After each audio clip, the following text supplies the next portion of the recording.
नमस्कार मित्रांनो, मी गणेश गायकवाड स्वागत करतो आपल्या आजच्या न्यू व्हिडिओमध्ये। रेशन कार्ड फक्त 2 मिनिटांमध्ये तुम्ही तुमचं डिजिटल रेशन कार्ड काढू शकता। कसं काढायचं, काय काढायचं सांगतो। तुम्ही हे तुमचं रेशन कार्ड तुमच्या मोबाईलवर कसं काढायचं फक्त 2 मिनिटांमध्ये, कुठे जायचं काम नाही। चला चलो मोबाईलची स्क्रीन पहा। सर्वात पहिले प्ले स्टोर ओपन करून घ्यायचं आहे। प्ले स्टोरवरून आल्यानंतर इथे मेरा राशन हे ॲप इन्स्टॉल करून घ्यायचं आहे। सर्वात प्रथम आधार नंबर टाकून घ्यायचा आहे। त्याच्यानंतर इथे कॅप्चाचा जायचा तर इथे टाकून घ्यायचा आहे। त्याच्यानंतर लॉग इन विथ OTP वर क्लिक करायचं आहे। मोबाईलवर एक मेसेज OTP सेंड करल्यानंतर OTP इथे टाकून घ्यायचा आहे।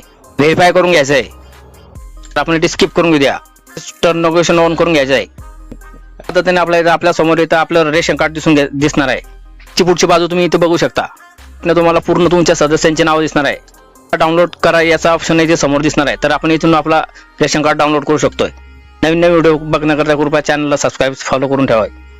ऐसे ही वीडियो देखने के लिए कृपया चैनल को फॉलो करके रखिए। लाइक करा, फॉलो करा, शेयर करा।